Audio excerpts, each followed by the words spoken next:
começar com os nossos assuntos do dia, e o primeiro é justamente esse.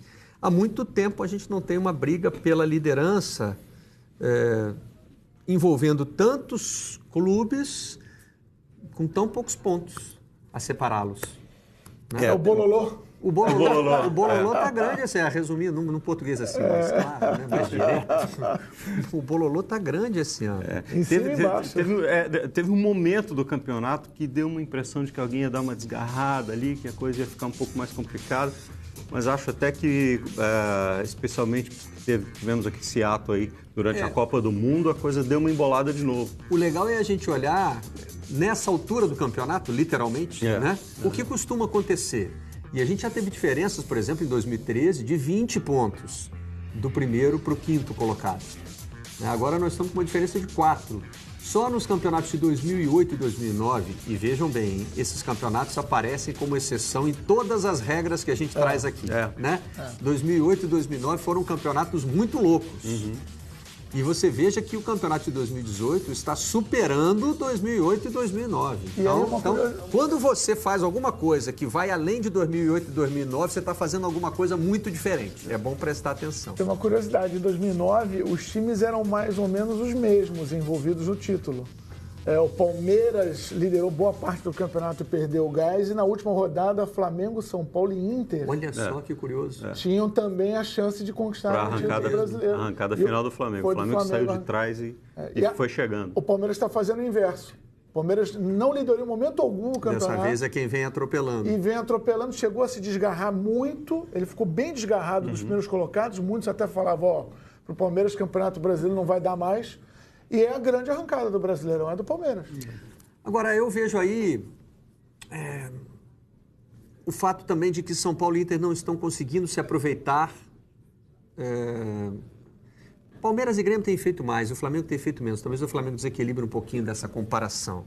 Palmeiras e Grêmio têm lançado mais os seus reservas em campo. Porque estão envolvidos em outras competições. O Grêmio agora está só na Libertadores, o Palmeiras Libertadores e Copa do Brasil. E esses times... tem no seu planejamento poupar os titulares.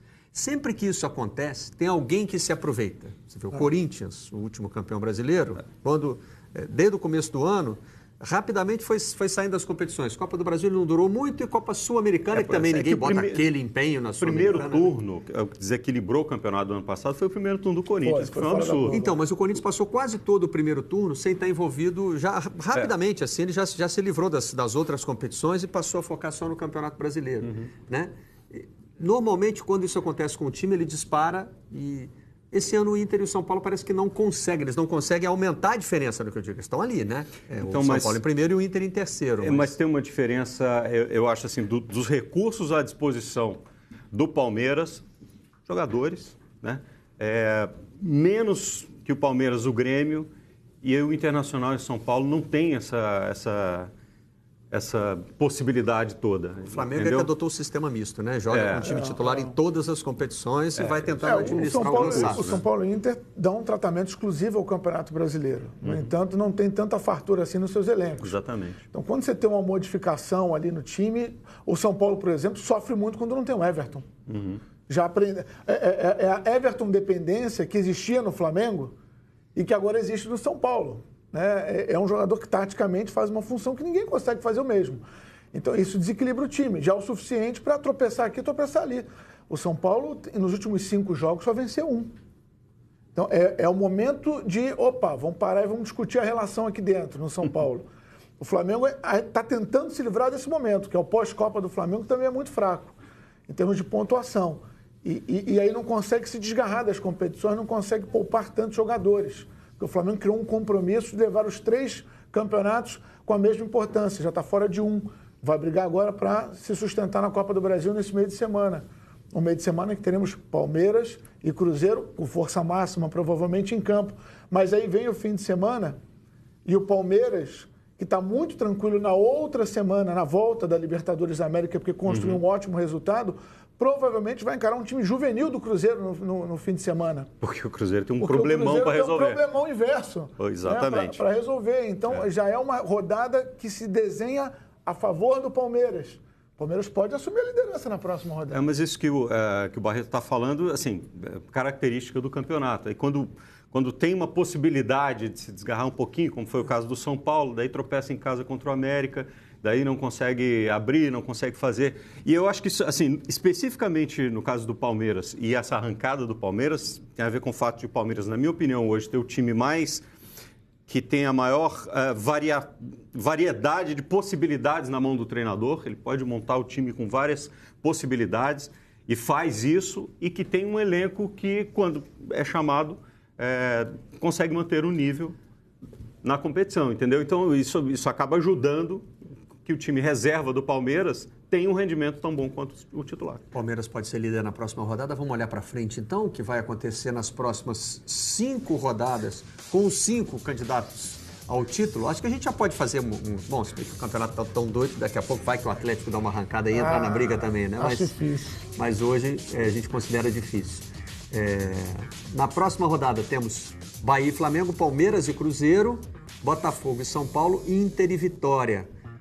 Confrontos aí com times que estão em outra parte da tabela, o que não quer dizer que sejam times mais fracos, exceto no caso do Cruzeiro, né? Sport e Inter, Corinthians e Flamengo, São Paulo e Palmeiras. Tem um clássico aí que já pode... Bom, aí pode estar valendo liderança do campeonato. Né? Para um lado ou para o outro, né? A gente não sabe quem é que vai estar na frente aí, mas está prometendo muito esse São Paulo e Palmeiras da 28ª rodada. Ou o clássico pode até derrubar os dois, né? E aí Inter e Flamengo podem tirar proveito desse clássico para... Tem que torcer para empate, né? Quem está fora da briga. Fla-Flu, Palmeiras e Grêmio, Inter e São Paulo. Mais um confronto aí. Inter e São Paulo, que nas últimas rodadas eram líder e vice-líder e estavam ali se alternando, né? Agora o Palmeiras entrou no meio dos dois, ali em segundo, entre o São Paulo e o Inter. São Paulo e Atlético Paranaense, Palmeiras e Ceará, Paraná e Flamengo, Inter e Santos.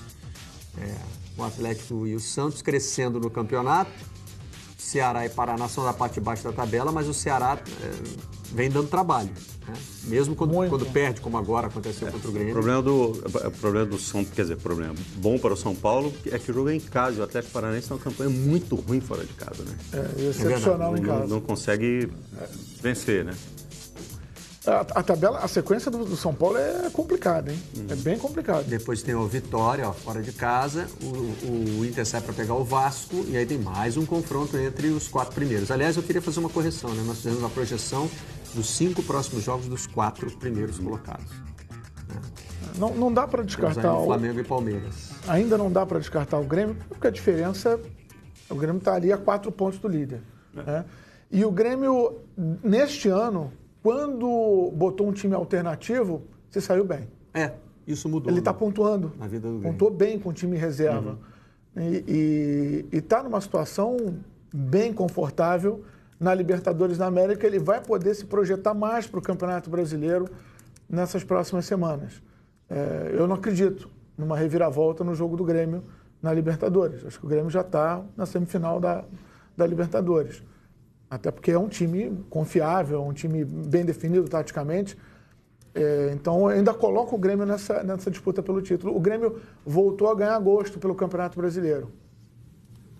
Do Grêmio para baixo, aí eu acho que a briga é para, assim, primeiro conseguir a vaga direta na Libertadores, que é importantíssima para o planejamento do time, né? Porque você não tem férias encurtadas, você não tem aquele mata-mata ali, jogo logo no início da competição, você, enfim, economiza uma série de etapas, então essa vaga direta é muito importante. Então, ali do Grêmio para baixo, ou abaixo do Grêmio, eu acho que a briga está para conseguir uma vaga direta na Libertadores e, claro, estou falando da parte de cima da tabela, né? Do 10º para baixo, acho que muita gente ainda corre risco de rebaixamento.